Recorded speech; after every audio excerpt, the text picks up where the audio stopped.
Good evening students, welcome to SRS IAS and law academy. आज की जो हमारी करंट अफेयर की क्लास होगी वो इन्वायरमेंट से रिलेटेड होगी और आज का जो हमारा टॉपिक है वो मैंग्रोव अलायंस फॉर क्लाइमेट। ये रिसेंटली जो है जो COP 27 हुई है शर्म अल शेख में इजिप्ट में, वहां पे इसके ऊपर जो है वो बात की गई है मैंग्रोव अलायंस फॉर क्लाइमेट की। तो देखते हैं कि ये न्यूज में क्या है। सबसे पहले मैंग्रोव जो है वो न्यूज में क्यों है।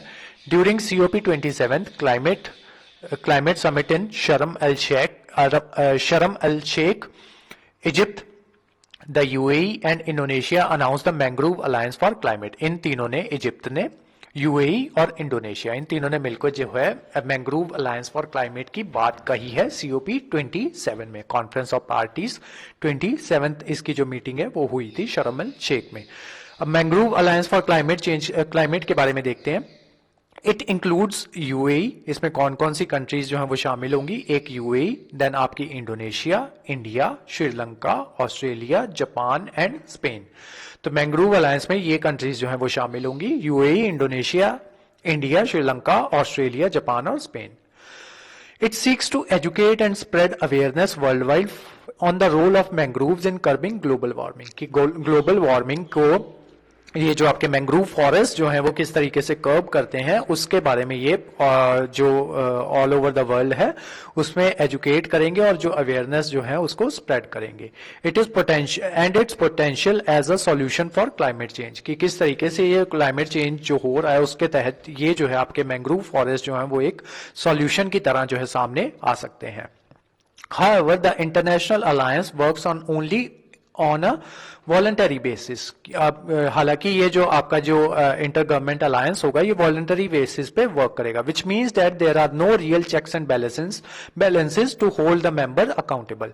और ये जो मेंबर्स जो होंगे, मेंबर कंट्रीज जो होंगी, वो किसी तरीके से भी अकाउंटेबल जो है वो नहीं होंगी कि ये जो अपना जो प्रोमिसेस इन्होंने यहाँ पे दिए हैं मैंग्रोव अलायंस के लिए, उनको ये अगर फुलफिल नहीं भी करते तो उसके लिए इनको जो है अकाउंटेबल नहीं ठहराया जाएगा। Instead the parties will decide their own commitments. हर एक पार्टी जो होगी वो अपनी अपनी कमिटमेंट जो है खुद से डिसाइड करेंगे और डेडलाइंस भी जो है वो खुद से डिसाइड करेंगे कि उन्होंने उनको जो है कितने जो मैंग्रोव जो है उनको प्लांट करना है या रिस्टोर करना है। ठीक है, तो सब कुछ जो होगा वो वॉलंटरी बेसिस पे होगा। जो जितनी भी कंट्रीज इसकी मेंबर्स जो हैं वो वॉलंटरी बेसिस पे ये सारे काम जो है वो करेंगी। The members will also share expertise and support each other in the researching, managing and protecting coastal areas. अब ये जो आपके मैंग्रोव जो होते हैं, आप सबको पता होगा कि ये कोस्टल एरियाज पे होते हैं। ठीक है, बीच के आसपास जो छोटे छोटे पेड़ लगे होते हैं ना, उन्हीं को मैंग्रोव्स कहा जाता है। उनके थोड़े थोड़े उनके पत्ते होते हैं और ज्यादातर जो होती हैं उनकी रूट्स ही होती हैं। ठीक है, या ब्रांचेस जो होती हैं वो उनकी बाहर होती हैं। असल में वो रूट्स ही होती हैं, उनकी जो ब्रांचेस आपको बाहर दिखती हैं ना वो रूट्स ही होती हैं। अब मैंग्रोव्स के बारे में थोड़ा सा देख लेते हैं, क्योंकि मैंग्रोव्स न्यूज में है तो आपको मैंग्रोव्स के बारे में जितनी भी नॉलेज है वो आपको होनी चाहिए।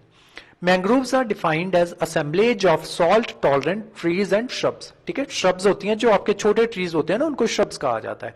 तो ये असेंबलेज होती है सॉल्ट टॉलरेंट ट्रीज की। मैंग्रोव्स क्योंकि मैंने आपको बताया ना कि ये वहां पे होते हैं जहां पे जो आपका फ्रेश वाटर होता है और जो सॉल्ट वाटर होता है वो दोनों मिक्स होते हैं जहां पे। ठीक है, तो वो बेसिकली आपका एरिया कौन सा होता है, बीच वाला एरिया होता है। तो वहीं पे जो है आपके मैंग्रोव जो है वो वहां पे पाए जाते हैं और ये सॉल्ट टॉलरेंट ट्रीज इनको कहा जाता है।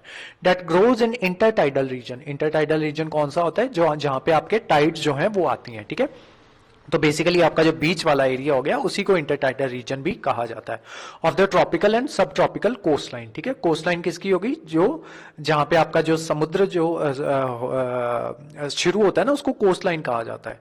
They grow luxuriantly in the places where fresh water mixes with sea water and where sediment is composed of accumulated deposits of mud। ठीक है, तो वो मैंने आपको अभी बता दिया कि जहां पे फ्रेश वाटर और जो सी वाटर है वो मिक्स होता है, वहीं पे जो आपके ये जो मैंग्रोव जो होते हैं वहीं पे ग्रो करते हैं। नेक्स्ट इसके कुछ फीचर्स देख लेते हैं। Saline environment. They can survive under the extreme hostile environment such as high salt and low oxygen conditions. जहां पे लो ऑक्सीजन कंडीशन हो और जो सॉल्ट का जो कंटेंट हो वाटर में वो काफी ज्यादा हाई हो, वहां पे भी ये जो है आपके मैंग्रोव जो है वो सर्वाइव कर जाते हैं। उसके अलावा low oxygen, underground tissues of any plant needs oxygen for respiration, but in mangrove environment the oxygen in soil is limited और नील, ठीक है, लेकिन ये जो है वहां पे भी ग्रो कर जाते हैं। किस वजह से? क्योंकि इनके जो नोड्स होती है ना, वहां पे नोमेटोफोर्स जो होते हैं वो लगे होते हैं, ये वहां से ब्रीथ कर लेते हैं। नोमेटोफोर्स इनकी जो ब्रांचेस होती है ना, उनके ऊपर एक छोटी छोटी नोड्स जो है, ठीक है, आप नोड समझ लो कि ऐसे बटन्स जो है इस तरीके के बने हुए होते हैं, वहां से ये जो है रिस्पायर करते रहते हैं, ठीक है, वहां से ये ऑक्सीजन जो है वो उसको लेते रहते हैं। उसके अलावा ये जो एक्सट्रीम कंडीशंस जो है वहां पे भी ये सर्वाइव जो है वो कर लेते हैं। With their root submerged in water, mangrove trees thrive in hot muddy salty conditions that would quickly kill most plant. जो मोस्ट ऑफ द प्लांट्स जो है वहां पे ऐसे जो मडी कंडीशंस जो है या हॉट कंडीशन जो है या जहां पे सॉल्टी कंडीशंस जो है वो होती हैं, वहां पे मोस्ट ऑफ द प्लांट्स जो हैं वो मर जाते हैं या डेड हो जाते हैं। लेकिन ये जो आपके मैंग्रोव जो होते हैं ये वहां पे सरवाइव कर जाते हैं। उसके अलावा ये विविपेरस होते हैं। विविपेरस का मतलब क्या होता है? Their seeds germinate while still attached to a parent tree. Once germinated the seedlings grow into a propagule. अब प्रोपेगेल पहले ये समझ लो विविपेरस का मतलब क्या होता है। इनके जो सीड्स होते हैं ना वो इनकी जो ब्रांचेस होती हैं उनके साथ ही अटैच्ड रहते हैं, ठीक है। एक बार जब वो जर्मिनेट कर जाते हैं उसके बाद ये जो आपकी सीडलिंग होती है वो ग्रो कर जाती है प्रोपेग्यूल में, ठीक है। प्रोपेग्यूल क्या होता है?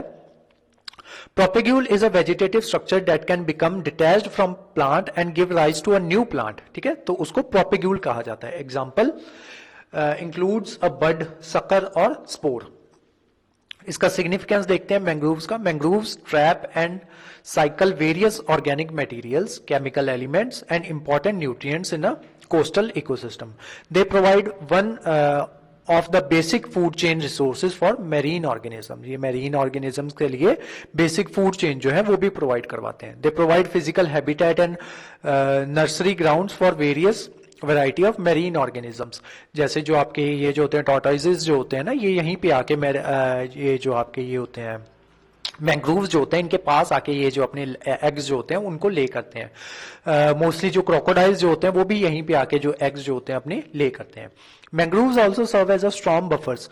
ये जब भी स्टॉर्म आती है ना तो ये एक बफर की तरह बीच में खड़े हो जाते हैं और जो विंड और जो आपकी वेव होती है उनकी जो स्पीड होती है उनको रिड्यूस करती हैं, जिस वजह से वो ज्यादा डैमेज जो है कोस्टल एरियाज पे वो कॉज नहीं कर पाती, क्योंकि जो उनकी विंड होती है उनको कौन रोक लेते हैं? आपके ये मैंग्रोव्स। तो इस वजह से ये बफर का भी काम करते हैं। उसके अलावा मैंग्रोव्स के अंदर जो एरिया जितना कवर होता है उसके बारे में देख लेते हैं। Global mangrove cover all over the world में 1,50,000 स्क्वायर किलोमीटर एरिया जो है वो आपका मैंग्रोव के अंदर कवर होता है। Asia has the largest number of mangroves world wide. और ऑल ओवर द वर्ल्ड में जो आपका एशिया है वहां पे सबसे ज्यादा नंबर में मैंग्रोव्स जो है वो पाए जाते हैं। South Asia comprises of 6.8% of world mangrove area. तो ऑल ओवर द वर्ल्ड का 6.8% एरिया जो है वो आपका साउथ एशिया में आता है।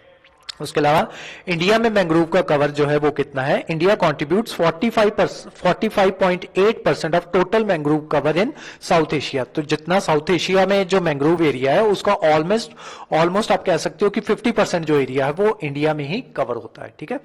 तो इंडिया में एक जो रिपोर्ट आई थी इंडियन स्टेट फॉरेस्ट रिपोर्ट 2021, उसमें ये पाया गया है कि जो मैंग्रोव कवर है इंडिया में वो ऑलमोस्ट 5,000 स्क्वायर किलोमीटर है, ठीक है, जो कि कितना बनता है 0.15% of countries total geographical area. तो कंट्री का जो टोटल एरिया है उसका 0.15% जो है वो मैंग्रोव के तहत कवर है। उसके अलावा लार्जेस्ट मैंग्रोव फॉरेस्ट जो है वर्ल्ड के वो कहां पे पाए जाते हैं? सुंदरबन में। वो कहां पे है? वेस्ट बंगाल में। और the largest mangrove forest region in the world, it is listed as a UNESCO world heritage site. और इसको यूनेस्को वर्ल्ड हेरिटेज साइट जो है वो भी उसका दर्जा भी जो है वो मिला हुआ है। उसके अलावा कमर्शलाइजेशन, अब कुछ चैलेंजेस जो है मैंग्रोव कंजर्वेशन में। अब जो मैंग्रोव जो है उनको जो मैंग्रोव ट्रीज जो है उनको उखाड़ा जा रहा है, वो किस वजह से जो है उनको डिस्ट्रॉय किया जा रहा है या उनको रिमूव किया जा रहा है या उनकी डिफॉरेस्टेशन जो है वो की जा रही है। तो उसके पीछे कुछ रीजंस जो है। सबसे पहला है आपका कमर्शलाइजेशन ऑफ कोस्टल एरियाज।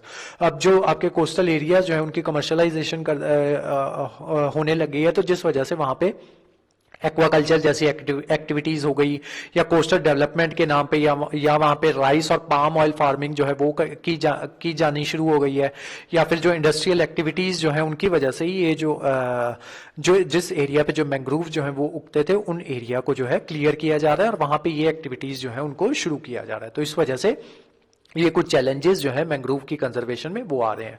उसके अलावा श्रिम्प फार्म्स जो हैं वो इस्टेब्लिश किए जा रहे हैं, ठीक है, जिस वजह से at least 35% of the overall loss in mangrove forest जो है वो कॉज हुआ है।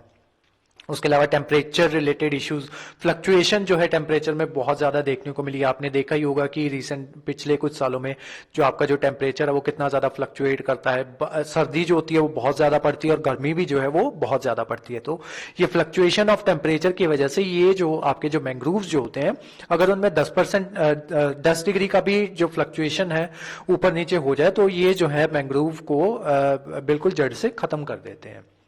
उसके अलावा सॉइल रिलेटेड इश्यूज, जो आपकी जो सॉइल पॉल्यूशन है उस वजह से उसके जो न्यूट्रिएंट्स जो हैं सॉइल में जो प्रेजेंट है वो डेड होते जा रहे हैं और जो सॉइल है वो आपकी पॉल्यूटेड होती जा रही है, जिस वजह से जो आपके जो मैंग्रोव्स जो हैं वो ऐसी सॉइल में उनका जो है उनको सही से न्यूट्रिशन जो है वो प्रोवाइड नहीं होते, जिस वजह से मैंग्रोव्स जो है उनकी पॉपुलेशन जो है वो डिक्रीज होती जा रही है।